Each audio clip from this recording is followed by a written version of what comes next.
They thought he was helpless until they tried to strangle him and discovered their fatal mistake. Marcus Rivera had learned long ago that silence was often the wisest choice. At 17, he possessed an unassuming frame that most people overlooked. Average height, lean build, dark eyes that seemed to absorb rather than reflect the world around him. His black hair fell in gentle waves across his forehead, often obscuring those observant eyes that missed nothing despite his quiet demeanor. When he walked, it was with an almost liquid grace that most dismissed as the cautious gait of someone trying not to be noticed. They had no idea that every step, every movement, was the result of years of disciplined training that had become as natural as breathing. The move to Ridgemont had been sudden, necessitated by his father's military reassignment to the nearby base. Colonel Diego Rivera was a man who believed in preparation, discipline, and the kind of quiet strength that didn't need to announce itself.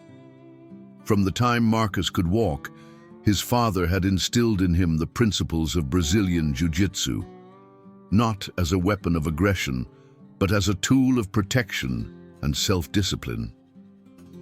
The strongest person in the room, his father would say during their training sessions in their garage dojo, is often the one who never has to prove it. Marcus had earned his black belt 2 years earlier, an achievement that came with a solemn promise to his father: never start a fight, never escalate violence, and always seek to de-escalate when possible. The belt wasn't just a symbol of his technical skill. It represented years of mental discipline, of learning to control not just his body, but his emotions, his pride, his anger. His father had made him understand that with great capability came great responsibility, and that the true measure of a martial artist wasn't in how many fights they won, but in how many they avoided. But Ridgemont High School seemed designed to test every principle his father had taught him. The school sprawled across several acres of what had once been farmland, its red brick buildings connected by covered walkways that provided little protection from the harsh autumn winds. Built in the 1970s and showing every year of its age, Ridgemont housed nearly 2,000 students in a complex maze of hallways that seemed to shift and change depending on the social currents that flowed through them. The cafeteria was a battleground of invisible territories, each table claimed by different factions with unspoken but rigorously enforced boundaries. The athletes dominated the center, their letter jackets and confident laughter marking their territory like wolves. The academic elite clustered near the windows, their textbooks and laptops creating barriers against the world. The art students claimed the far corner, their colorful clothing and animated discussions marking them as somehow both separate and superior to the mainstream. And then there were the predators. Trevor Blackwood ruled his domain from a table near the kitchen entrance, a strategic position that allowed him and his crew to observe everyone who entered or left. At 18, Trevor was built like the linebacker he'd been before academic probation ended his football career. Broad shoulders, thick neck, hands that looked like they could crush a soda can without effort. His blonde hair was always perfectly styled, his clothes expensive enough to remind everyone of his family's wealth, his smile sharp enough to cut glass when he sensed weakness. Trevor had been held back a year, a fact that only seemed to increase his sense of entitlement and his need to establish dominance over those he perceived as beneath him. He was intelligent in the way that made him dangerous, smart enough to know exactly how far he could push before crossing lines that would bring real consequences, charismatic enough to gather followers who would do his bidding while keeping his own hands relatively clean. His lieutenant was Jake Morrison, a junior who compensated for his average size with an almost psychotic enthusiasm for cruelty. Where Trevor was calculating, Jake was impulsive. Where Trevor enjoyed the psychological aspects of intimidation, Jake preferred the immediate satisfaction of physical pain. His red hair seemed to match his temperament, and his freckled face could shift from innocent confusion to malicious glee in the span of a heartbeat. The third member of their core group was Danny Reeves, a senior whose family money had bought him everything except respect. Tall and lean with prematurely thinning brown hair, Danny was the type who would never have the courage to be a bully on his own, but thrived in the safety of the pack. He was Trevor's eager yes man, laughing too loudly at jokes that weren't funny and agreeing too quickly with opinions he'd never formed himself. Rounding out their group were various hangers-on who rotated in and out depending on their usefulness to Trevor's schemes. There was Marcus Hendricks, a sophomore desperate to be accepted who would do almost anything to prove his worth. Sarah Chen, whose sharp tongue and social media influence made her valuable for psychological warfare. Brad Williams, a junior whose size made him useful for intimidation, even though he lacked the intelligence to be anything more than muscle. These were the architects of misery at Ridgemont High, and Marcus Rivera had unknowingly painted a target on his back from the moment he'd walked through the school's front doors. His first day had been a study in careful observation. Marcus had learned long ago to read a room, to understand the currents of power and influence that flowed beneath the surface of any social situation. In the military communities where he'd grown up, survival often depended on quickly understanding who held real authority and who was simply making noise. Ridgemont was no different, except here the stakes seemed simultaneously lower and higher. No one's life was in danger, but the social death that could result from choosing the wrong alliance or showing weakness at the wrong moment could last for years. He'd chosen a table near the back of the cafeteria, close enough to observe, but far enough to avoid immediate attention. His lunch was simple: a sandwich his father had made that morning, an apple, a bottle of water. He ate methodically, his eyes constantly moving, cataloguing faces and relationships, noting who spoke to whom and who was carefully avoided. That's when he'd first seen Trevor's group in action. Their target had been a sophomore named Alex Chen, no relation to Sarah Chen, despite sharing a last name. Alex was exactly the kind of student who attracted predators, small for his age, obviously intelligent but socially awkward, wearing clothes that marked him as different in a school where conformity was safety. He'd been sitting alone, reading a book while eating his lunch, completely unaware of the approaching storm. Trevor had approached with his characteristic smile, the one that never reached his eyes. "Hey there, Alex. What you reading?" The question seemed innocent enough, but Marcus could see the predatory stillness that had fallen over Trevor's group, the way other students at nearby tables had suddenly found their own lunches fascinating, unwilling to witness what was about to unfold. Alex had looked up, hope flickering in his eyes, at what might have been genuine interest. "It's a book about theoretical physics. There's this fascinating chapter about quantum entanglement that..." "Quantum entanglement," Jake had interrupted, his voice dripping with false amazement. "That sounds super exciting. Doesn't it sound exciting, guys?" The chorus of agreement had been perfectly orchestrated, each voice layered with just enough sarcasm to make it clear they were mocking Alex without being obvious enough for any nearby adults to notice. Alex's face had begun to flush as he realized what was happening, but Trevor wasn't finished. "You know what, Alex? You're so smart.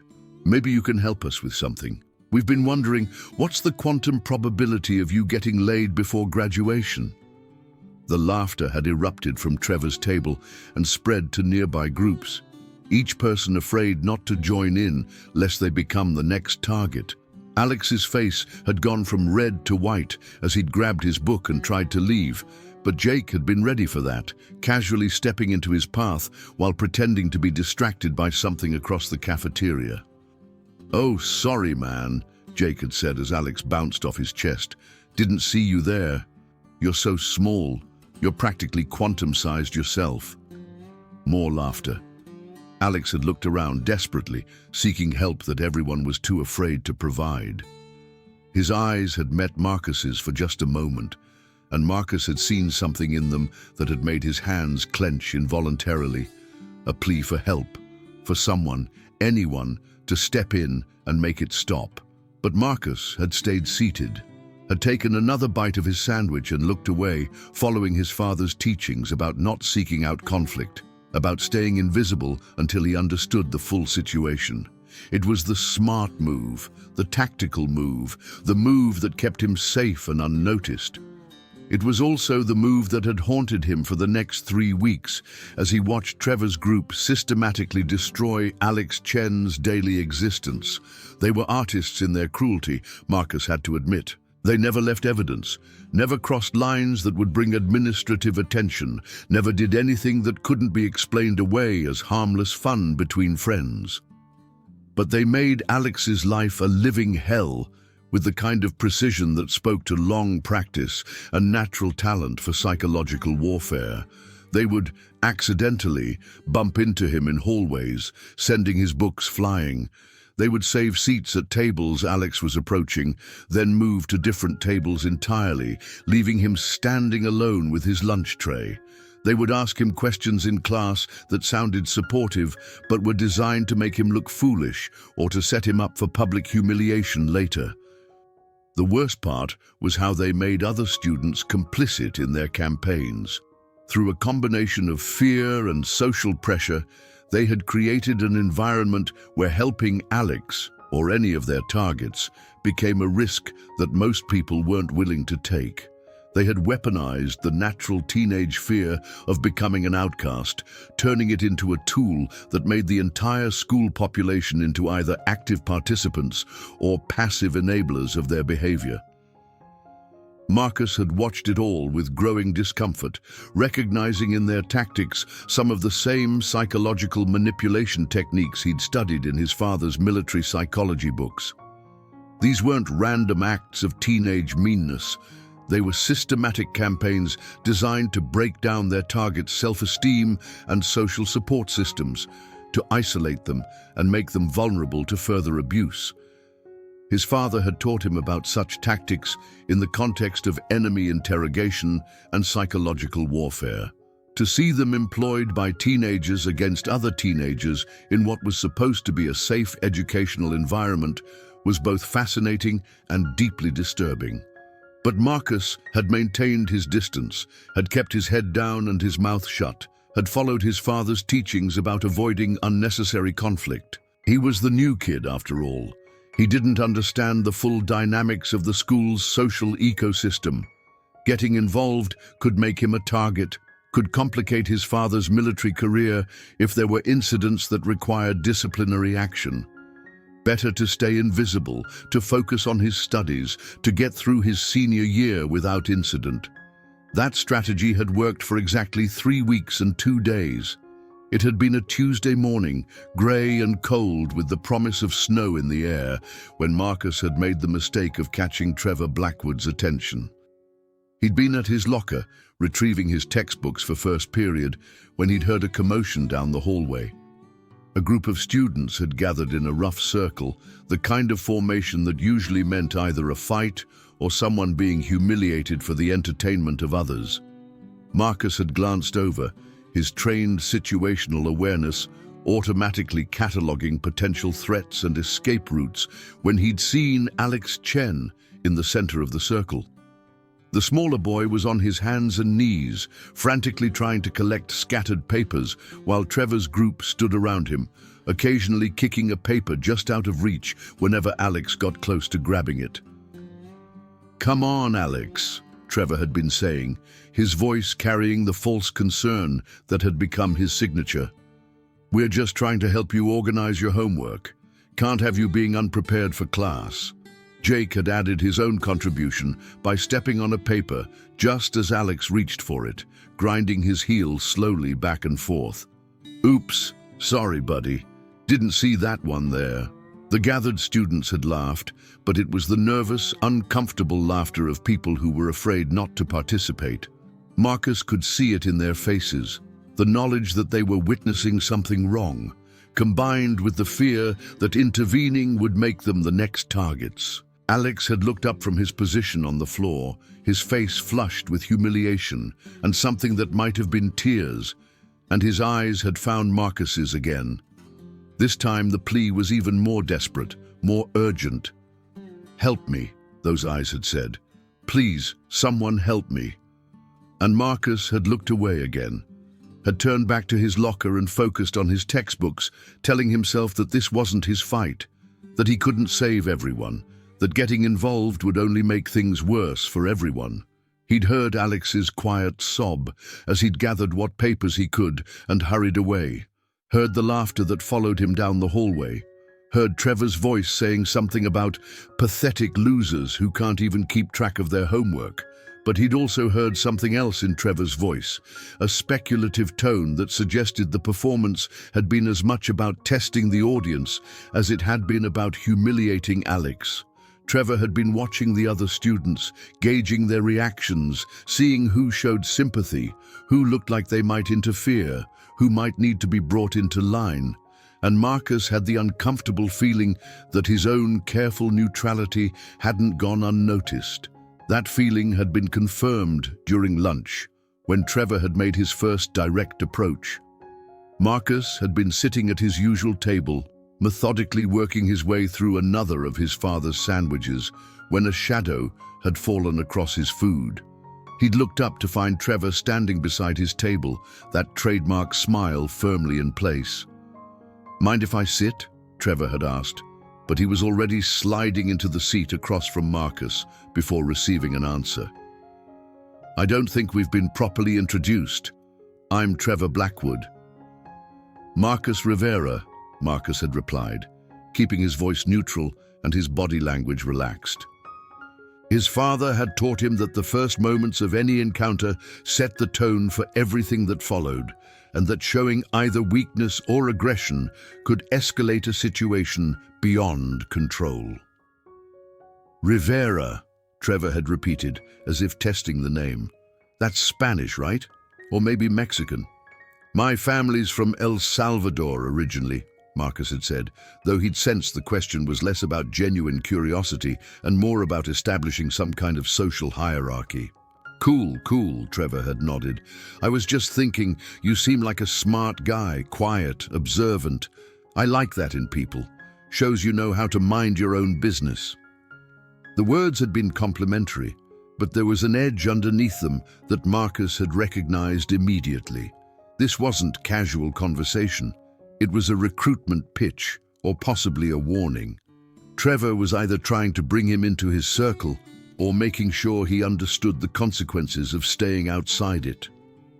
"I try to focus on my studies," Marcus had said carefully. "My dad's military, so we move around a lot. I've learned it's easier to just keep my head down and do my work." "Smart," Trevor had agreed. "Very smart. Military family, huh? That explains a lot. You've got that disciplined look about you. I bet your dad taught you all kinds of interesting things." Marcus had tensed slightly at that, though he'd been careful not to let it show. Trevor was fishing, trying to determine what kind of threat Marcus might represent. The question was whether he was worried about Marcus as a potential rival or simply trying to gauge his usefulness as a potential ally. "He taught me the value of staying out of other people's business," Marcus had said, hoping to establish himself as someone who wouldn't interfere with Trevor's activities. Trevor's smile had widened at that, becoming somehow more genuine and more dangerous at the same time. "I can respect that. We should definitely hang out sometime. I think we could be friends." But even as he'd said it, Marcus had caught something else in Trevor's expression, a calculating look that suggested this conversation wasn't as casual as it appeared. Trevor was making mental notes, filing away information about the new student who was smart enough to stay quiet, but might also be dangerous enough to require watching. The conversation had ended with Trevor clapping him on the shoulder, a gesture that looked friendly but felt more like a claim being staked. "See you around, Marcus. Remember what we talked about." Marcus had nodded and watched Trevor return to his table, where he'd immediately been surrounded by his crew, all of them leaning in to hear about his conversation with the new kid. Marcus had seen Jake's eyes narrow as Trevor spoke, seen Danny nod enthusiastically at whatever Trevor was telling them, seen Sarah Chen pull out her phone and start typing rapidly. He'd realized then that his period of invisibility was over. Trevor had noticed him, which meant he was now part of the school's social ecosystem, whether he wanted to be or not. The question was whether Trevor saw him as a potential asset or a potential threat. And Marcus had the sinking feeling that the answer to that question would determine how the rest of his senior year played out. That night, he'd called his father at the base, ostensibly to check in, but really to seek guidance about his deteriorating situation. Colonel Rivera had listened patiently as Marcus described the school's social dynamics, the bullying he'd witnessed, and his own efforts to stay neutral.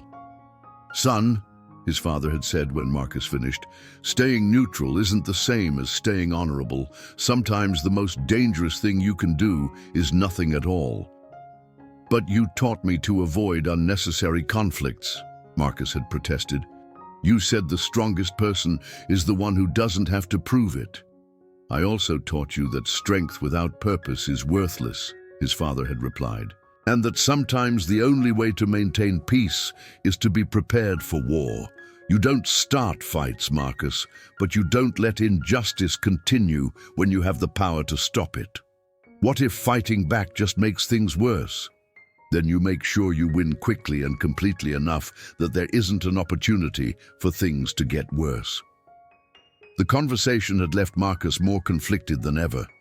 His father's wisdom was sound, but the practical application in a high school environment was complicated by factors that military training hadn't prepared him for.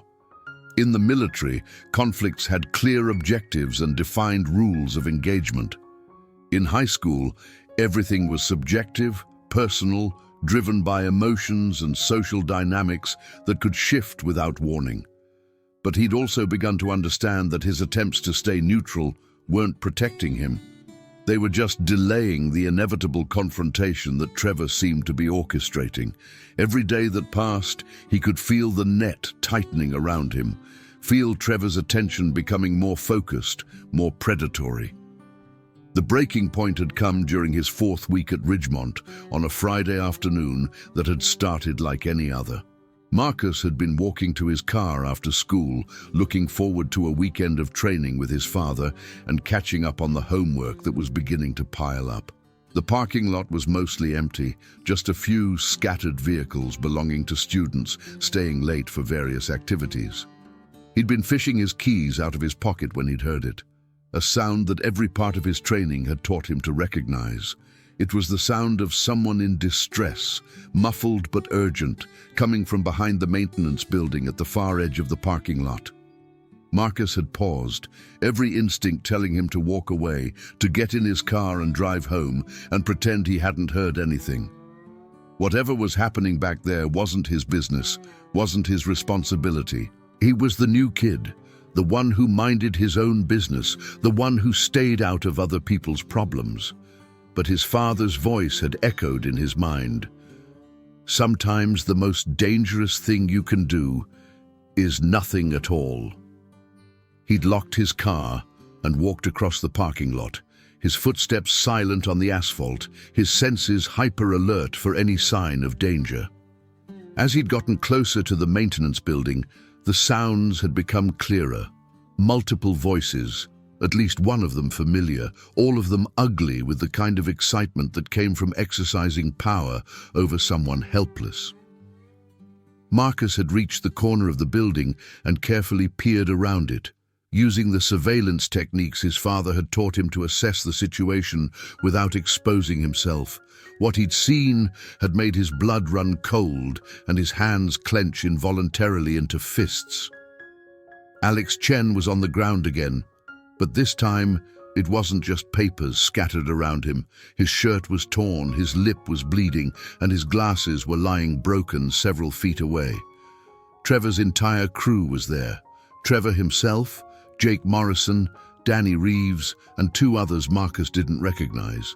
They were taking turns kicking at Alex, not hard enough to cause serious injury, but hard enough to hurt, hard enough to humiliate, hard enough to make their point. "Come on, Alex," Trevor was saying, his voice calm and reasonable despite what his feet were doing. All you have to do is admit it. Admit that you're a pathetic loser who doesn't deserve to share the same air as normal people. Alex had tried to curl into a ball to protect himself, but every time he'd moved, one of them had kicked him back into position. "Please," he'd whispered, his voice barely audible. "Please stop. I didn't do anything to you." "That's the problem," Jake had laughed, delivering a particularly vicious kick to Alex's ribs. "You exist. That's what you did wrong. You exist in our space, breathing our air, making our school look bad with your pathetic existence. Maybe we should do something about that," Danny had suggested, and Marcus had seen him reach into his backpack and pull out what looked like a length of rope. "Maybe we should make sure Alex understands exactly how unwelcome he is here." Trevor had grinned at that, an expression of pure, malevolent joy. "That's a great idea, Danny. Alex, you've been such a good sport about our little games, but I think it's time we played something a little more permanent." They'd hauled Alex to his feet, and Marcus had seen the terror in the smaller boy's eyes as Danny had begun fashioning the rope into a noose. This wasn't just bullying anymore. This was something that could leave Alex seriously injured or worse. This was the line that Marcus's father had always said must never be crossed, the point where standing by became complicity in something unforgivable. "Hold his arms," Trevor had instructed Jake and one of the others.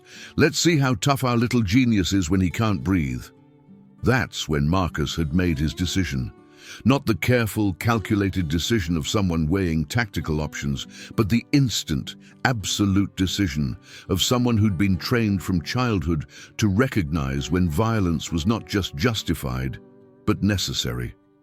He'd stepped around the corner of the building, his movements fluid and silent, his mind automatically shifting into the combat state his father had drilled into him over countless training sessions. The world had seemed to slow down, sounds becoming muffled, his vision narrowing to focus on the threats and opportunities in front of him. "Let him go," Marcus had said, his voice carrying the kind of calm authority that his father used when giving orders that weren't open to debate. 5 heads had turned toward him, 5 faces registering different degrees of surprise, annoyance, and calculation. Trevor had been the first to recover, his smile returning as he'd realized who had interrupted their fun. "Well, well," Trevor had said, not releasing his grip on the rope. "Look who decided to join the party. Marcus Rivera, right?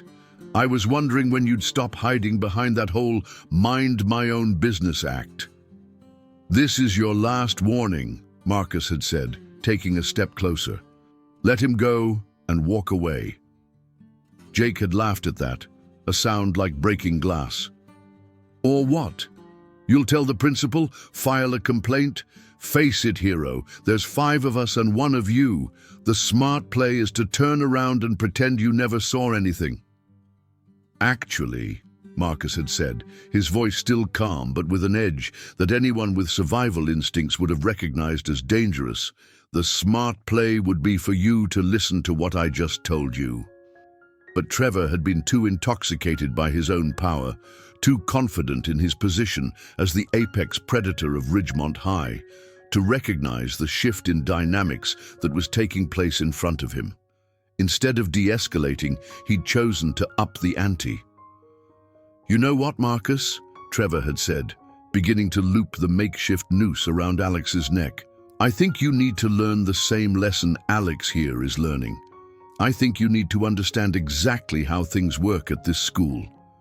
He'd nodded to the 2 students Marcus didn't recognize, both of them larger than Marcus, both of them moving with the kind of swagger that suggested they'd never encountered anyone capable of serious resistance. They'd started toward Marcus with the casual confidence of predators approaching what they assumed was easy prey. Marcus had waited until they were close enough, had let them think they had the advantage, had allowed them to commit to their course of action before he'd moved. His father had taught him that the element of surprise was often more valuable than superior numbers or size, and that the key to winning any fight was to end it before your opponents realized it had really begun. The first student had reached for Marcus's shoulder, probably intending to grab him and hold him, while the others prepared whatever humiliation they had planned. Instead, Marcus had stepped slightly to the side, grabbed the reaching arm, and used the student's own momentum and body weight to send him flying into the wall of the maintenance building with a sickening thud. The second student had had just enough time to register what had happened to his friend before Marcus's elbow had connected with his solar plexus, dropping him to his knees and leaving him gasping for air that wouldn't come. The whole exchange had taken perhaps 3 seconds, and suddenly the numerical advantage that had seemed so decisive was cut in half.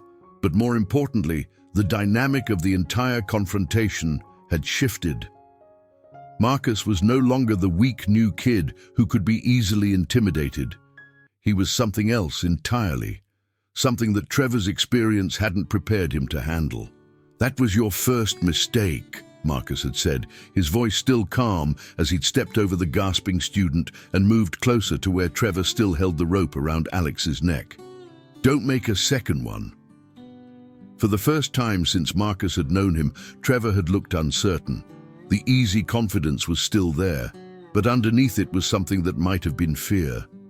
Danny had taken a step backward, his face pale, as he'd realized that their simple game of domination had turned into something much more serious. But Jake Morrison had always been the most unstable member of their group, the one most likely to escalate when a situation called for retreat. Instead of backing down, he'd pulled out what looked like a knife, actually a sharp metal ruler that had been modified to have a more dangerous edge. "Big mistake, transfer boy," Jake had snarled, his freckled face twisted with rage and humiliation. "Nobody disrespects us like that. Nobody." Marcus had assessed the weapon quickly, dangerous but crude, more likely to cause messy wounds than clean kills, but definitely capable of serious harm if it connected with vital areas. Jake was holding it wrong, like someone who'd seen knife fights in movies but had never actually been trained in their use, but that actually made him more dangerous rather than less. Untrained fighters were unpredictable, likely to do something stupid that could result in accidental serious injury. "Put it down," Marcus had said. But even as the words left his mouth, he'd known Jake was too far gone to listen to reason. The smaller boy was high on adrenaline and humiliation, desperate to prove that he wasn't weak, that he was still dangerous despite what had just happened to his friends. Jake had lunged forward, the improvised knife aimed at Marcus's chest in a wild, undisciplined attack that left him completely off balance. Marcus had stepped aside easily, grabbed Jake's wrist, and applied a joint lock that had sent the weapon spinning away across the concrete, while simultaneously dropping Jake face first onto the ground, with his arm twisted behind his back, in a position that would have resulted in a broken limb if he'd struggled. "Stay down," Marcus had advised, applying just enough pressure to make his point clear. But the real confrontation was still ahead of him. Trevor and Danny still had Alex, and the makeshift noose was still around the smaller boy's neck. Trevor's face had gone through several emotional transitions during Marcus's brief engagement with his subordinates: surprise, calculation, anger, and finally a kind of cold fury that suggested he was about to do something desperately stupid. "You think you're hot shit," Trevor had said, his voice tight with controlled rage. "You think because you know a few kung fu moves, you can just walk in here and disrupt our business." "I think," Marcus had replied, releasing Jake and stepping closer to Trevor, "that you're about to do something that'll get you expelled, arrested, and possibly sent to adult prison. I think you need to take a step back and consider whether whatever this is supposed to prove is worth the next 10 years of your life." "The only thing I need to prove," Trevor had snarled, "is that nobody fucks with Trevor Blackwood and gets away with it." He'd tightened his grip on the rope, and Alex had made a choking sound that had sent ice through Marcus's veins. This had gone beyond simple bullying, beyond even the kind of serious assault that might result in suspension or expulsion. Trevor was actively threatening Alex's life, and the wild look in his eyes suggested he was past the point of rational decision-making. "Danny!" Trevor had snapped without taking his eyes off Marcus. "Grab the other end of this rope. We're going to show our new friend here what happens to people who don't know their place."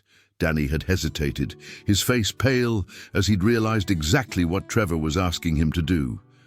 "Trevor, man, maybe we should just grab the fucking rope," Trevor had screamed, his composure finally cracking completely.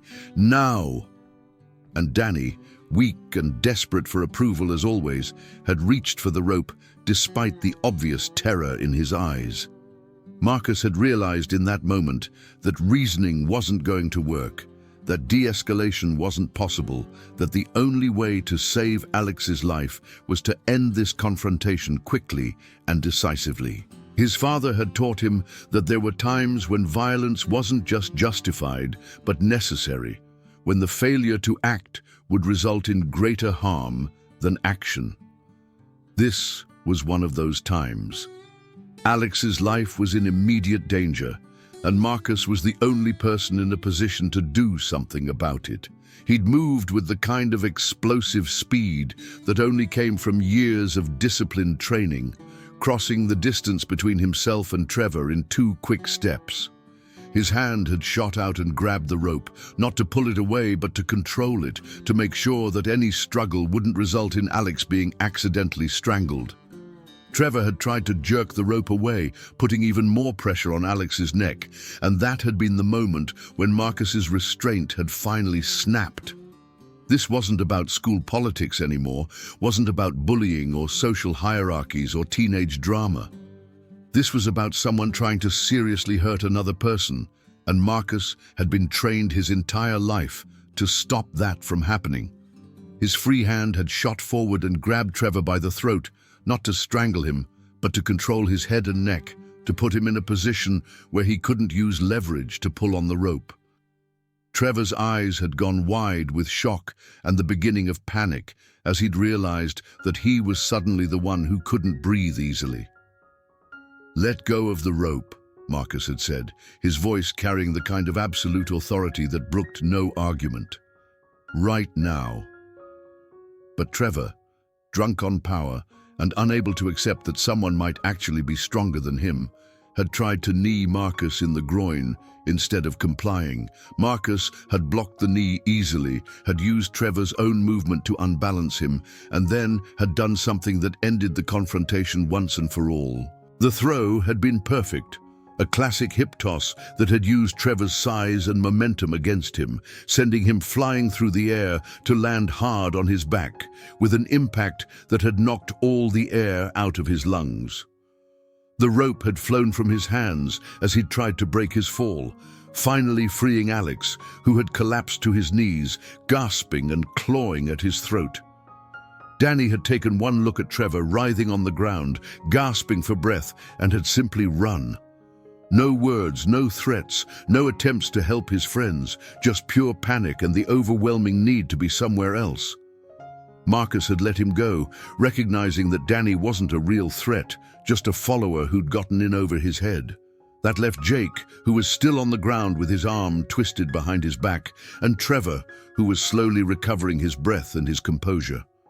Marcus had stood over them both, ready to respond to any further aggression, but also hoping desperately that they'd finally learned their lesson. "This is over," Marcus had said, looking down at Trevor. "You're going to leave Alex alone. You're going to leave me alone. You're going to find some other way to feel important that doesn't involve hurting people who can't fight back." Trevor had struggled to his feet, his face flushed with rage and humiliation. For a moment, Marcus had thought he might be smart enough to cut his losses and walk away. But Trevor Blackwood had never learned to accept defeat gracefully, had never developed the kind of emotional maturity that would have allowed him to back down from a confrontation he couldn't win. "This isn't over," Trevor had snarled, his voice hoarse from Marcus's grip on his throat. "You think you won something here? You think this changes anything? I own this school, Rivera. I own everyone in it. And sooner or later, you're going to learn that." He'd helped Jake to his feet, both of them moving carefully as they'd tested for serious injuries, both of them shooting looks of pure hatred at Marcus as they'd gathered their scattered belongings. The two students who'd first approached Marcus were still leaning against the maintenance building, looking dazed and uncertain about whether the fight was really over. "Come on," Trevor had said to his crew, his voice carrying forced bravado. "Let's get out of here. We've got better things to do than waste time on losers." They'd left, but not before Trevor had turned back one more time to stare at Marcus, with the kind of cold calculation that suggested he was already planning his revenge.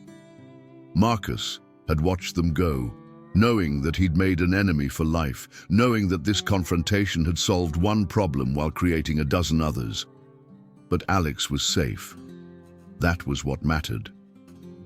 The smaller boy was sitting on the ground, his back against the maintenance building, gingerly touching his throat and trying to process what had just happened. His broken glasses lay nearby, the lenses cracked beyond repair, but he was alive and mostly unhurt. "You okay?" Marcus had asked, kneeling down beside Alex and checking for signs of serious injury. Alex had nodded, though his hands were shaking and his voice was barely a whisper. "Thank you," he'd managed. I thought they were really going to..." "They were," Marcus had said grimly. "That's why I had to stop them." "But you could get in trouble," Alex had protested. "If they report this, if they say you attacked them..." Marcus had considered that. Trevor and his crew would certainly try to spin the story to their advantage, would probably claim that Marcus had been the aggressor, that they'd just been having a conversation with Alex when the new kid had gone crazy and attacked them. Without witnesses, it would be their word against his, and they had the advantage of numbers and established relationships with the school administration. But Marcus had also recognized something important. Trevor's behavior had crossed a line that even his usual protections couldn't cover. The makeshift noose, the threats of strangulation, the clear intent to cause serious harm, those weren't things that could be easily explained away as harmless pranking. If the story came out, if there was any kind of investigation, Trevor would have some very difficult questions to answer. "Let them report it," Marcus had said finally. "Let them try to explain what they were doing with that rope." He'd helped Alex to his feet, had made sure the smaller boy could walk without assistance, had even helped him gather his scattered belongings. As they'd walked back toward the parking lot, Alex had been quiet, processing not just the physical trauma of what had happened, but the larger implications of what Marcus's intervention meant. "Why did you help me?" Alex had asked as they'd reached Marcus's car. "You could have just walked away. Everyone else always does." Marcus had considered the question, thinking about his father's teachings, about the principles he'd been raised to uphold, about the kind of person he wanted to be, regardless of the consequences. "Because it was the right thing to do," he'd said simply. "Because everyone deserves to be safe at school. Because no one should have to face something like that alone." Alex had nodded, tears streaming down his face, not tears of pain, but tears of relief and gratitude, and the overwhelming emotion that came from discovering that he wasn't as alone as he'd thought. "If they come after you because of this," Alex had said, "if they try to get revenge..." "Let me worry about that," Marcus had replied. "You just focus on staying safe and getting through the rest of the school year." But even as he'd said it, Marcus had known that Trevor Blackwood wasn't the type to let a humiliation like this go unanswered.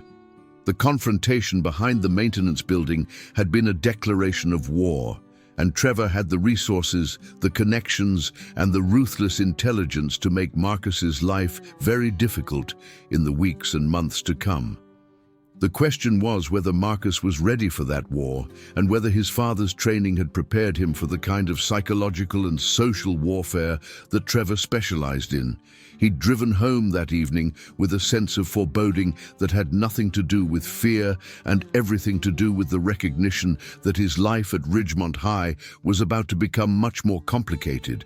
He'd done the right thing, had probably saved Alex from serious injury or worse, but he'd also painted a target on his back that would make him Trevor's primary focus for the foreseeable future.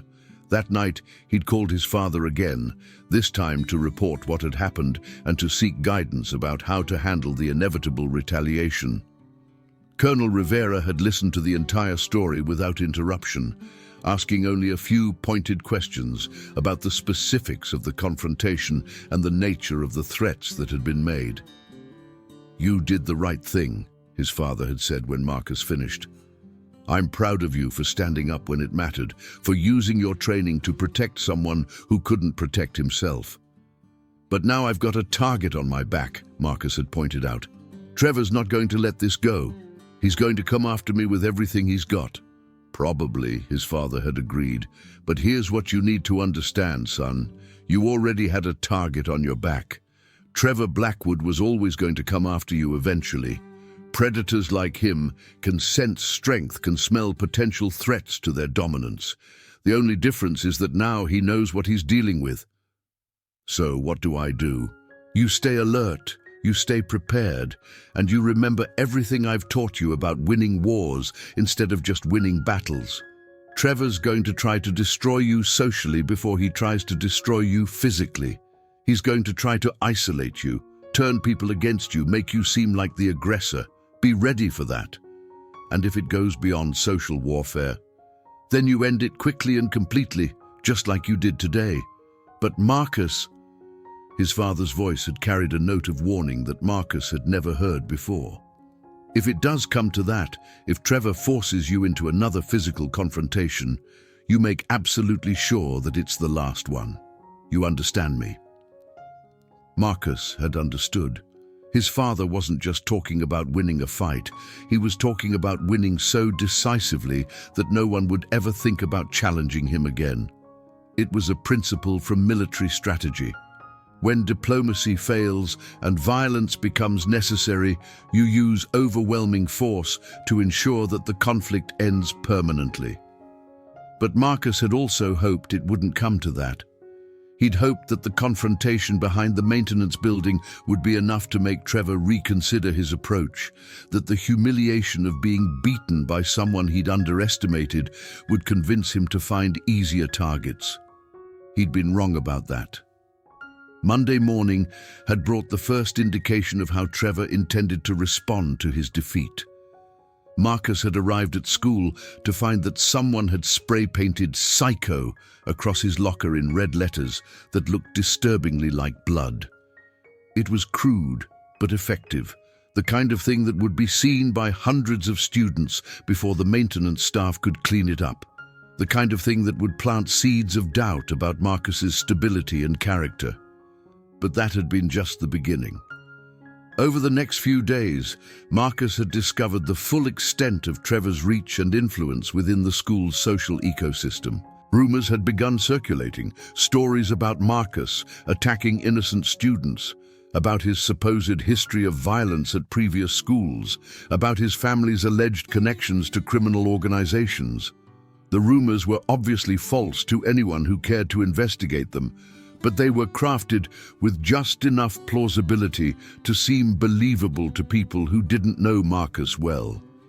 They painted him as a dangerous outsider, someone who couldn't be trusted, someone who might snap without warning and hurt people around him. The effect had been exactly what Trevor had intended. Students who had previously been friendly or neutral toward Marcus had begun avoiding him. Conversations had stopped when he entered rooms. Teachers had started watching him with the kind of heightened attention usually reserved for known troublemakers. Trevor had also enlisted his girlfriend, Sarah Chen, to wage war on social media. Posts had appeared on various platforms, carefully worded messages about feeling unsafe at school, about worrying that certain students might be bringing violence into what should be a safe learning environment. The posts never mentioned Marcus by name, but they were tagged with enough identifying information that anyone following the school's social media ecosystem would know exactly who was being discussed. It had been a masterful campaign of character assassination, designed to isolate Marcus and make him seem like the aggressor in any future conflicts. Trevor was setting the stage for a narrative in which Marcus was the dangerous new kid who couldn't control his violent impulses, and Trevor and his friends were the innocent victims just trying to get through school safely.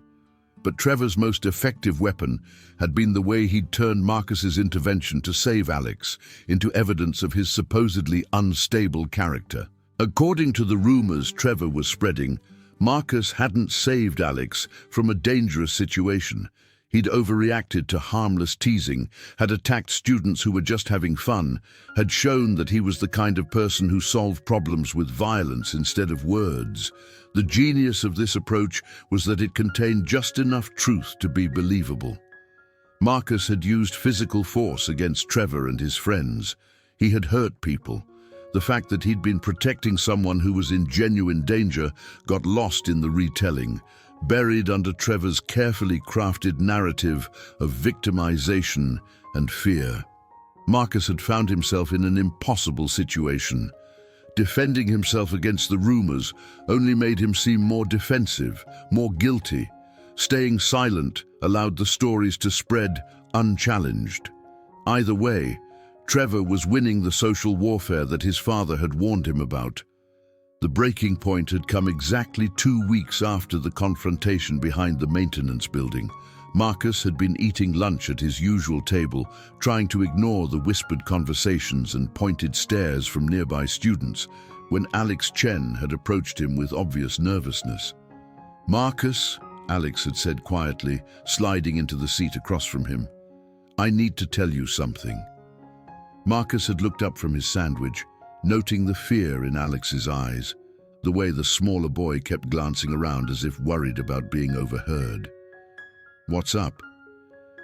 "Trevor came to see me yesterday," Alex had said, his voice barely above a whisper. He made me an offer." Marcus had felt ice forming in his stomach. "What kind of offer?" "He said if I went to the principal and told them that you attacked his friends unprovoked, that you were the aggressor in what happened behind the maintenance building, he'd stop bothering me. He'd leave me alone for the rest of the year." The brilliance of Trevor's strategy had been immediately clear to Marcus. If Alex recanted his story, if he claimed that Marcus had been the aggressor, it would destroy any credibility Marcus had with the school administration. It would confirm all the rumors Trevor had been spreading, would turn Marcus from a hero into a villain in the official record. "And if you don't?" Marcus had asked, though he'd already known the answer. "He said things would get much worse for me," Alex had admitted, tears forming in his eyes. "He said what happened before was just the beginning, that he and his friends had lots of creative ideas about how to make my life hell." Marcus had sat back in his chair, processing this information and recognizing it for what it was, a masterstroke of psychological manipulation. Trevor had identified the one person whose testimony could destroy Marcus's credibility, and he was using the threat of renewed bullying to coerce that person into betraying the one person who had tried to help him. "I don't want to do it," Alex had continued. "You saved my life. You stood up for me when no one else would. But Marcus, I can't go through that again. I'm not strong like you. I can't fight them off." Marcus had looked across the cafeteria and seen Trevor watching them, that familiar smile playing across his lips as he'd observed the conversation. Trevor had known exactly what he was doing, had known that this moment would come, had probably been counting on it from the beginning. "Do what you have to do," Marcus had said finally, surprising Alex with his calm acceptance. "I understand." But if I lie about what happened, then you'll be doing what you need to do to survive, Marcus had said firmly. I don't blame you for that. I won't blame you for that. Alex had broken down crying then, overwhelmed by guilt and fear and the impossible position Trevor had put him in. Marcus had reached across the table and put a hand on the smaller boy's shoulder, offering what comfort he could while simultaneously feeling his own options narrowing to almost nothing. Trevor had won this round. By threatening Alex, by forcing him to choose between his integrity and his safety, Trevor had found a way to turn Marcus's greatest strength, his willingness to protect others, into a weakness that could be exploited. But Marcus had also recognized something important in that moment. Trevor's need to destroy him, to erase any trace of the humiliation he'd suffered, had revealed just how threatened he felt by Marcus's presence. This wasn't just about revenge anymore. It was about Trevor's fundamental sense of security and dominance within the school's hierarchy. That evening, Marcus had walked into his father's home office with a sense of grim determination. Colonel Rivera had been working on reports, but he'd set them aside when he'd seen the expression on his son's face. "It's escalating," Marcus had said without preamble, and then he'd explained everything: the rumors, the social media campaign, the pressure on Alex to recant his story. His father had listened without interruption, occasionally making notes on a legal pad, his expression growing more serious as the full scope of Trevor's campaign became clear. "He's good," Colonel Rivera had said when Marcus finished. "Smarter than the average high school bully. He understands psychological warfare, understands how to control narratives and manipulate social dynamics." "So, what do I do?"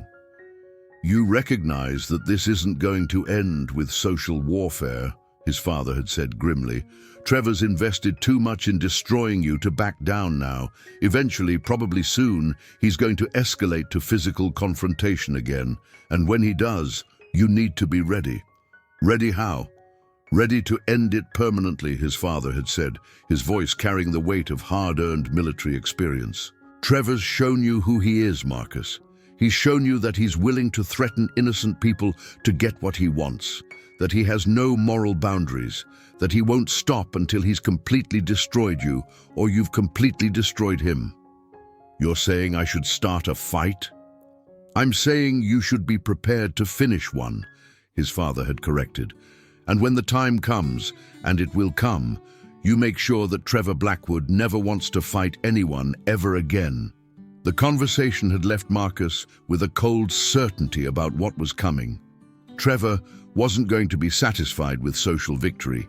He was going to want physical revenge for the humiliation he'd suffered. And when that moment came, Marcus would need to be ready to respond with the kind of overwhelming force that would end the conflict permanently. He'd spent the next few days preparing for war.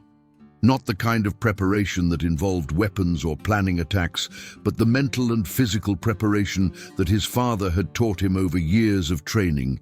He'd reviewed techniques for dealing with multiple attackers, had practiced the kind of defensive and offensive combinations that could end a fight quickly and decisively, had prepared himself psychologically for the possibility that he might need to seriously hurt people in order to protect himself and others.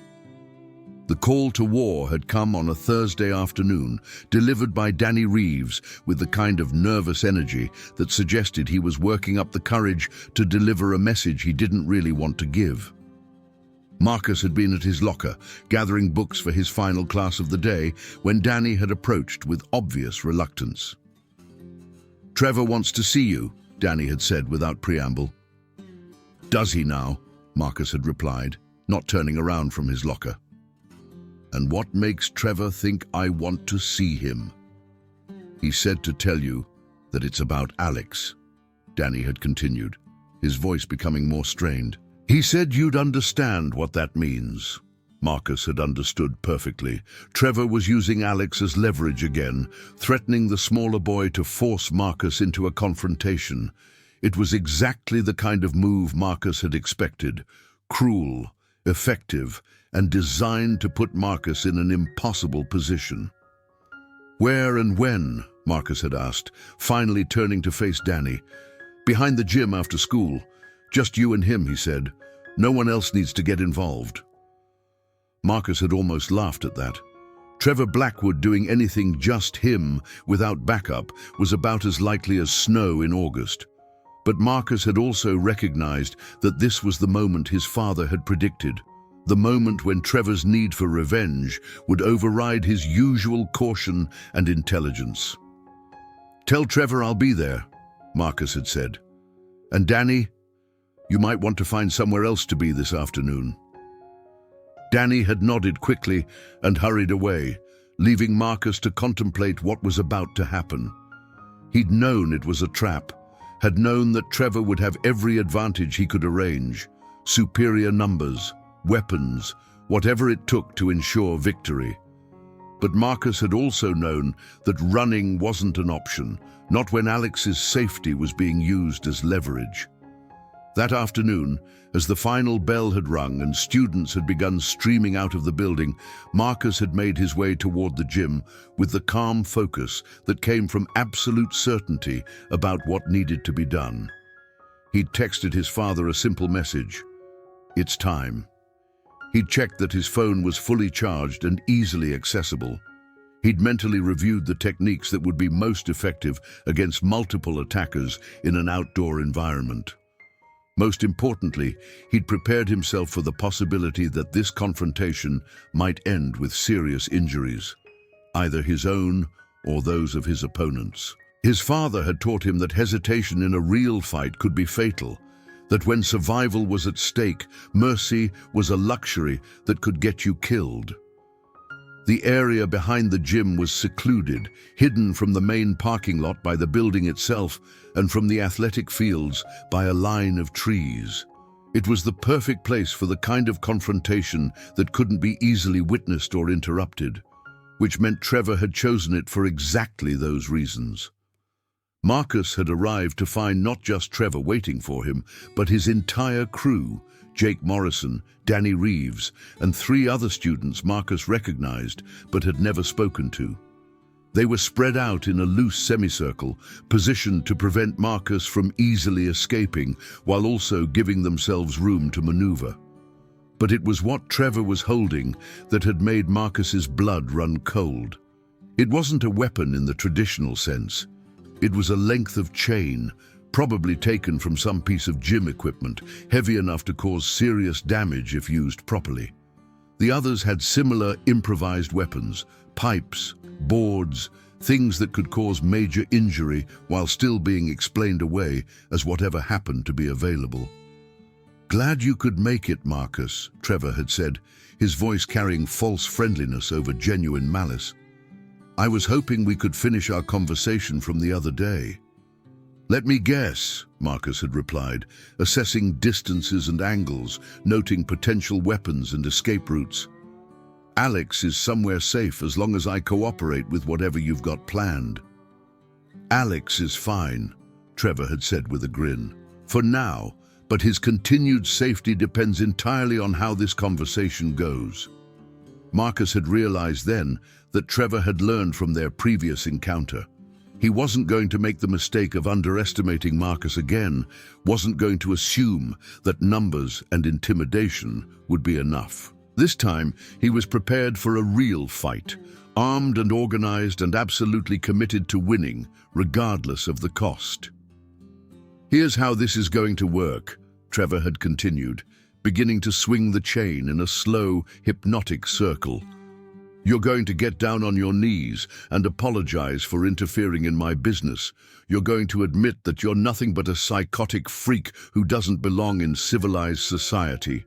And then we're going to teach you a lesson about what happens to people who don't know their place. And if I refuse, then we're going to teach you that lesson anyway," Jake had said with obvious anticipation. "But it's going to hurt a lot more." Marcus had looked around the circle of faces, seeing the excitement in their eyes, the anticipation of violence that suggested this wasn't just about revenge anymore. Trevor had whipped them into a state where they were looking forward to hurting him, where the violence was an end in itself rather than a means to an end. "You know what the funny thing is?"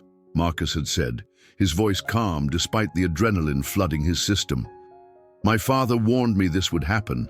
He said people like you can't accept being beaten, can't handle the idea that someone might be stronger than you."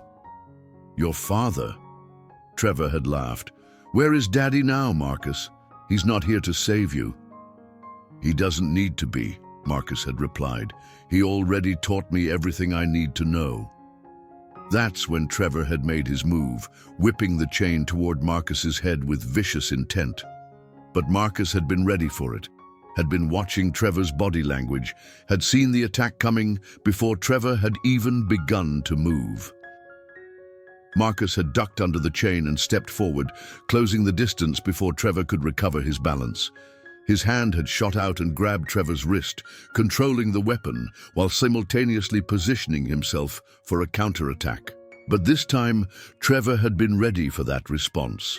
Instead of trying to pull away, he'd stepped into Marcus, trying to use his superior size and weight to overpower the smaller boy. At the same time, Jake had moved in from the side with his improvised club, trying to catch Marcus between them. Marcus had responded with a technique his father had drilled into him for exactly this situation, dealing with multiple attackers who were trying to overwhelm him with superior numbers. He'd used Trevor's own momentum against him, pulling instead of pushing, sending the larger boy stumbling forward while simultaneously spinning to face Jake's attack.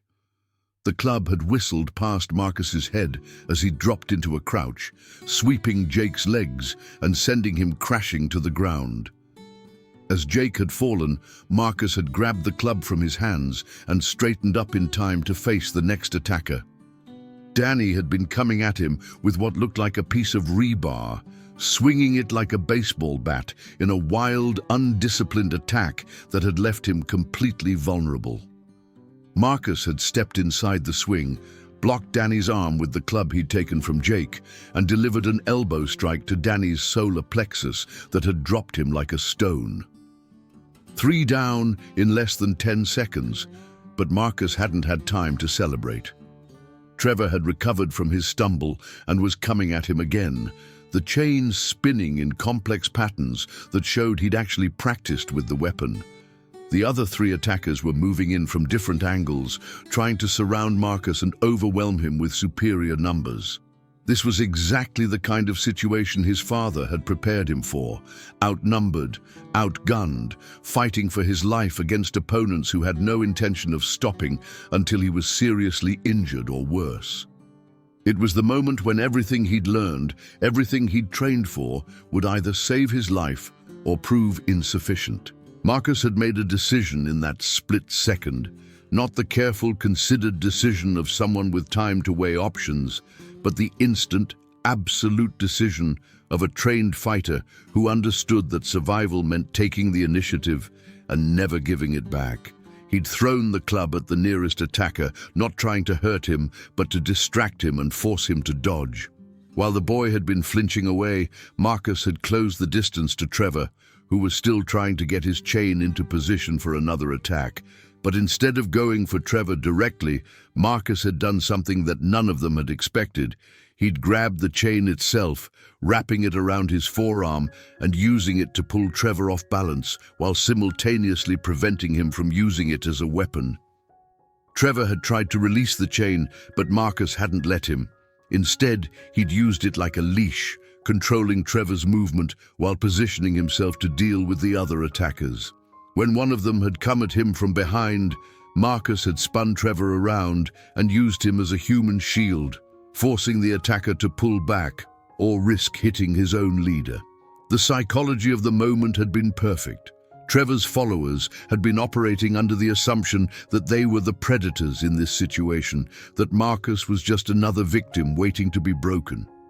But suddenly, they were seeing their leader being controlled and manipulated, being used as a tool against them, and it had shattered their confidence in their own superiority.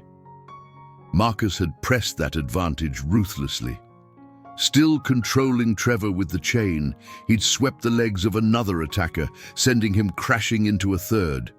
When Jake had tried to get back up, Marcus had kicked him in the ribs, hard enough to keep him down. When Danny had tried to crawl away, Marcus had stepped on his hand just hard enough to make his point clear. In less than a minute, Marcus had gone from being outnumbered 6-1 to having complete control of the situation. But more importantly, he'd done it in a way that demonstrated not just his physical superiority, but his tactical intelligence, his ability to think and adapt under pressure, his capacity for the kind of controlled violence that was far more intimidating than simple brutality. Trevor had been struggling against the chain around his arm, his face red with rage and humiliation as he'd realized that his carefully planned revenge had turned into another devastating defeat. "Let me go," Trevor had snarled, trying to strike at Marcus with his free hand. Marcus had responded by yanking on the chain, sending Trevor stumbling forward and forcing him to focus on maintaining his balance rather than attacking. "I don't think so," Marcus had said calmly.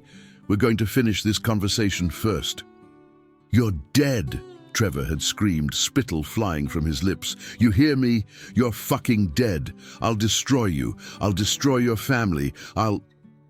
Marcus had cut him off by tightening his grip on the chain and stepping closer, his voice dropping to a whisper that was somehow more intimidating than any shout could have been. "No," Marcus had said quietly. "You won't." And then he'd done something that had surprised even himself.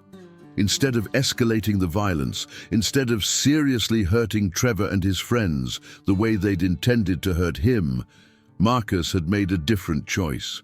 He'd unwrapped the chain from his arm and let it fall to the ground, releasing Trevor, but making it clear that he was doing so from a position of complete dominance rather than weakness. "This is how it's going to work," Marcus had said, his voice carrying absolute authority. "You're going to leave Alex alone. You're going to leave me alone. You're going to find some other way to feel important that doesn't involve hurting people who can't fight back." Trevor had backed away, his face twisted with rage and humiliation, but Marcus hadn't been finished. "And if you ever threaten another student the way you threatened Alex, if you ever put another rope around someone's neck, if you ever escalate to weapons again, I will end you, not hurt you, not embarrass you, end you. Do you understand me?" The threat had been delivered in the same calm, conversational tone Marcus might have used to discuss the weather, but there had been something in his eyes that had made Trevor take another step backward. "You can't threaten me," Trevor had said, but his voice had lacked conviction. "I'll report this. I'll tell everyone what you did." "Go ahead," Marcus had replied. "Tell them how you and 5 friends ambushed one person with weapons and still lost. Tell them how you had to threaten an innocent kid to get me to show up. Tell them about the rope you put around Alex's neck. See how that story plays out." Trevor had looked around at his friends, all of them still on the ground, all of them looking at him with expressions that ranged from confusion to outright fear. The dynamic had shifted completely, and everyone present had understood that Trevor's reign of terror was over. "This isn't finished," Trevor had said, but even he hadn't sounded like he believed it. "Yes," Marcus had replied, "it is." Trevor and his crew had left, limping and helping each other, their improvised weapons abandoned on the ground behind the gym. Marcus had watched them go, knowing that word of this confrontation would spread through the school like wildfire, that the story would be told and retold until it became legend. But more importantly, he'd known that Trevor Blackwood would never again feel confident enough to terrorize innocent students. The psychological foundation of his bullying had been his belief in his own invincibility, his certainty that no one could or would stand up to him effectively. That foundation had been shattered, and without it, Trevor was just another insecure teenager trying to make it through high school. Marcus had gathered the abandoned weapons and carried them to the nearest dumpster, erasing the evidence of what had happened while simultaneously sending a message that he wasn't looking for glory or recognition for what he'd done. This hadn't been about proving his own toughness. It had been about protecting people who couldn't protect themselves. When he'd arrived at school the next morning, Marcus had found a very different environment waiting for him. The rumors and whispers were still there, but they had a different quality now. Instead of painting him as a dangerous psychopath, they portrayed him as someone who had stood up to the school's worst bullies and won decisively. Students who had previously avoided him now nodded respectfully when they passed him in the hallways. Teachers who had been watching him with suspicion now seemed to regard him with something approaching approval. Even the administration, while never officially acknowledging what had happened, seemed to understand that the school's bullying problem had been significantly reduced. Alex Chen had approached him during lunch, his face glowing with something that might have been hero worship. "Is it true?" Alex had asked quietly. "Did you really take on Trevor and all his friends by yourself?" "I did what needed to be done," Marcus had replied, uncomfortable with the attention but understanding its importance. "The important thing is that you're safe now."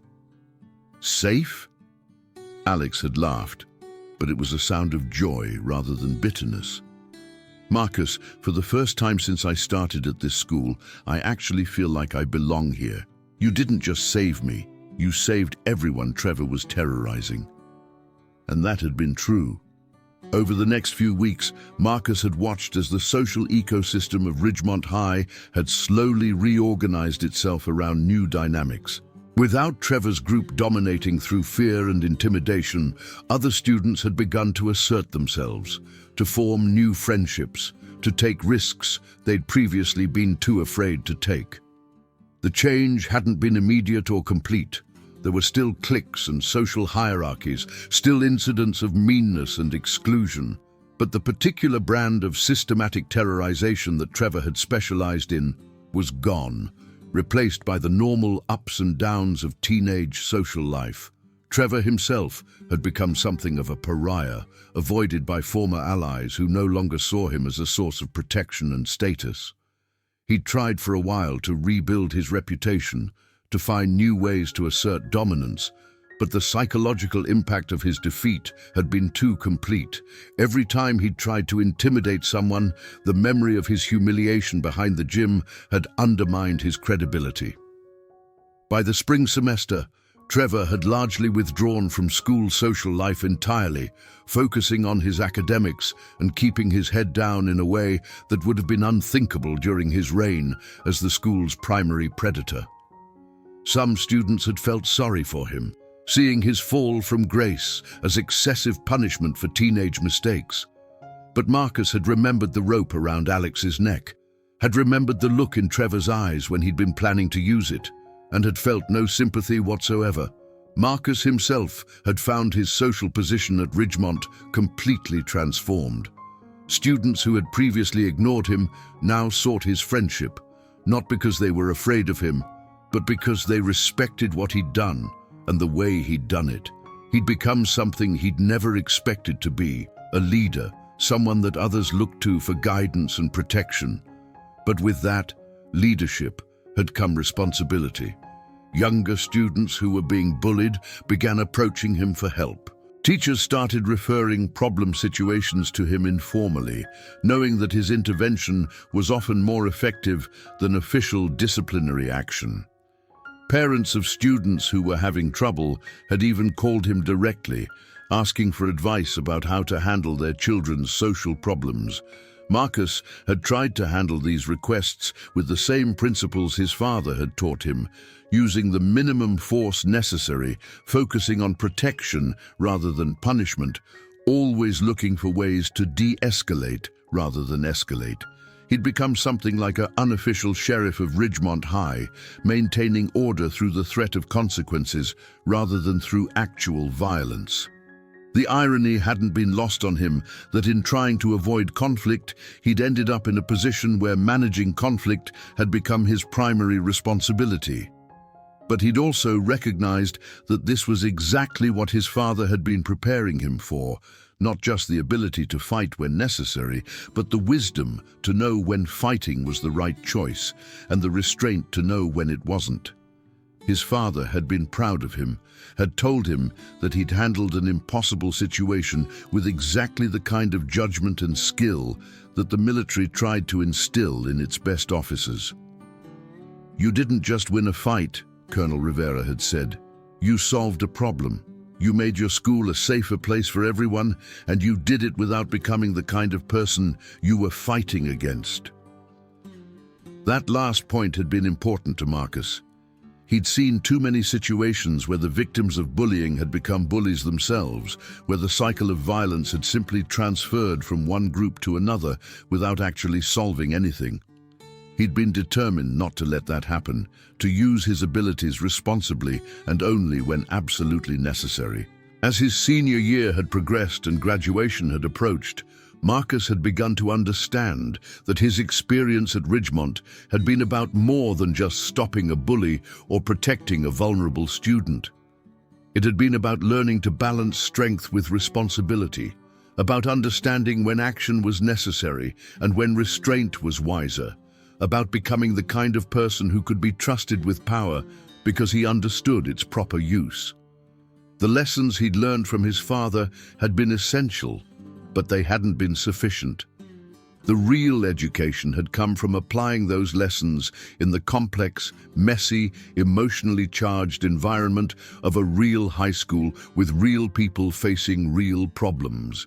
He'd learned that every situation was unique, that there were no simple answers or universal solutions, that doing the right thing often required careful judgment and personal sacrifice. When graduation day had finally arrived, Marcus had been surprised by how many of his classmates had approached him to thank him for making their high school experience better. Students he'd barely spoken to had told him stories about how the changes he'd brought about had affected their lives, had given them the courage to stand up for themselves or others, had made them feel safer and more confident in their daily lives. Alex Chen had been among them, of course, but he'd also been joined by dozens of others, students who had been helped directly or indirectly by Marcus's intervention, students who had benefited from the changed social climate at Ridgemont, students who had simply been inspired by seeing someone stand up for what was right, regardless of the personal cost. "You changed everything," Alex had told him during the graduation party. "Not just for me, but for everyone. Ridgemont is a better place because you were here." Marcus had accepted the thanks graciously, but he'd also understood that the real credit belonged to all the students who had chosen to be better, kinder, more courageous after seeing that change was possible. He'd simply been the catalyst. The real transformation had come from within the school community itself. As he'd prepared to leave for college, Marcus had reflected on what he'd learned during his time at Ridgemont High. He'd arrived as a quiet, unassuming new student trying to avoid attention and conflict. He'd left as someone who understood that avoiding conflict wasn't always possible or even desirable, that sometimes the greatest kindness was the willingness to fight for those who couldn't fight for themselves. His father's teachings had provided the foundation, but the experience had provided the wisdom to apply those teachings effectively. Marcus had learned that strength without compassion was mere brutality, that compassion without strength was mere sentiment, and that true leadership required the integration of both into something greater than either could achieve alone. The confrontation with Trevor Blackwood had lasted only a few minutes, but its effects had rippled out through the entire school community for months afterward. Students had learned that bullying didn't have to be tolerated, that someone would stand up for them if they couldn't stand up for themselves, that the social order could be changed if someone was brave enough to challenge it. Teachers had learned that sometimes the unofficial solutions were more effective than the official ones, that student leaders could accomplish things that administrative policies couldn't, that creating a safe learning environment sometimes required recognizing and supporting the natural protectors within the student body. Parents had learned that their children were capable of more courage and moral judgment than they'd given them credit for, that the lessons they'd tried to teach at home could find expression in the most unexpected ways, that the values they'd worked to instill could make a real difference in the world. And Marcus himself had learned that the greatest victory wasn't defeating an enemy. It was creating a world where such enemies couldn't thrive, where their tactics couldn't succeed, where their victims could find protection and support. He'd learned that true strength was measured not by the damage you could inflict, but by the damage you could prevent, not by the fear you could inspire, but by the safety you could provide. Years later, when Marcus had become an officer in his father's footsteps, when he'd led soldiers in actual combat situations, when he'd faced real enemies with real weapons in places where the stakes were life and death, he'd still thought back to that confrontation behind the Ridgemont High gym. He'd thought about Trevor Blackwood and the choice to show restraint when escalation would have been easier, about Alex Chen and the responsibility that came with being able to protect others, about his father's wisdom and the difference between winning battles and solving problems. The lessons he'd learned at 17 had served him well in every challenge he'd faced since. The understanding that strength must be tempered with wisdom, that power must be balanced with responsibility, that the greatest victories were often the ones that prevented fights rather than winning them. These had become the foundation of his character and the guiding principles of his life. But perhaps most importantly, Marcus had learned that sometimes the smallest actions could have the greatest consequences, that standing up for one vulnerable person could change an entire community, that doing the right thing even when it was difficult could inspire others to do the same. The ripple effects of that single decision to help Alex Chen had spread far beyond anything Marcus could have anticipated, touching lives and changing attitudes in ways that were still being felt years later. In the end, the story of Marcus Rivera and Trevor Blackwood wasn't really about bullying or fighting or high school social dynamics. It was about the choice that every person faces when confronted with injustice. The choice to act or to remain silent, to stand up or to look away, to risk themselves for the sake of others or to preserve their own safety at the cost of their principles. Marcus had made his choice, and in doing so, he'd discovered who he really was and who he wanted to become. He'd learned that being strong wasn't about being able to hurt people, it was about being willing to protect them. He'd learned that being tough wasn't about being insensitive to others' pain. It was about being sensitive enough to recognize it and brave enough to do something about it. The confrontation had lasted minutes, but the lessons had lasted a lifetime. And in the years that followed, whenever Marcus encountered injustice or witnessed someone being victimized by those with more power, he'd remember Alex Chen's pleading eyes and Trevor Blackwood's arrogant smile, and he'd know exactly what needed to be done. Some fights were worth having, not because they were easy to win, but because they were too important to lose. The fight for basic human dignity, for the right of every person to feel safe in their daily life, for the principle that strength should protect rather than prey upon weakness. These were fights that Marcus would never stop fighting, no matter what the cost. And sometimes, if he was very lucky and very skilled and very careful, he could win those fights in ways that made everyone involved better than they'd been before. Sometimes, if the stars aligned just right, he could find solutions that transformed enemies into allies, that turned moments of potential tragedy into opportunities for growth and understanding. But even when such perfect solutions weren't possible, when the best he could do was stop the immediate harm and hope for better outcomes in the future, Marcus knew that the effort was worthwhile. Every Alex Chen who was protected, every Trevor Blackwood who was stopped, every school or workplace or community that was made a little bit safer, these were victories worth celebrating, regardless of how small they might seem in the larger scheme of things. The boy who had walked into Ridgemont High, hoping to remain invisible, had discovered that sometimes the most important thing you could do was to make sure that others could be seen, could be heard, could be safe. The quiet new student had learned that silence in the face of injustice was itself a form of violence, and that speaking up or fighting back was sometimes the most compassionate thing you could do. Marcus Rivera had found his voice at Ridgemont High, and he'd used it to speak for those who couldn't speak for themselves. In doing so, he discovered not just who he was, but who he had the potential to become. The confrontation with Trevor Blackwood had been just the beginning of that journey, the first step in a lifetime dedicated to protecting those who needed protection and stopping those who would do harm. It was a journey that would take him far from the hallways of Ridgemont High, but he would never forget the lessons he'd learned there, or the moment when he'd first understood that true strength came not from the ability to dominate others, but from the willingness to serve them. The quiet new student had become something much more important than a fighter. He'd become a protector, a guardian, a force for justice in a world that desperately needed such forces. And that, in the end, was worth more than any victory in any fight could ever be.